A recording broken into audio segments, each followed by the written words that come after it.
Hey guys, welcome to Login Helps. Today I'll be showing you how to log out of your Telegram account on your iPhone. And now let's dive right in.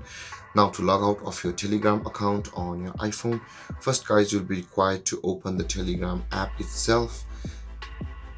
And over here guys, after logging into your account or logging into the app on your iPhone, in order to log out, first you'll be required to tap on the settings, which is at the bottom right corner of the screen on your iPhone. Tap on that settings and you will be over here guys, which is the settings panel of the iPhone. Now in order to delete your account, at the top right corner of the screen you can see the edit button available over there. Simply tap on that edit button first, and after that guys, you can see at the bottom of the list there is the logout button available for us. If you tap on the logout button guys, this kind of panel will appear where you can manage this another account settings, set a passcode settings, clear cache settings, change your phone number settings now, but you can also ignore them if you want to log in later on.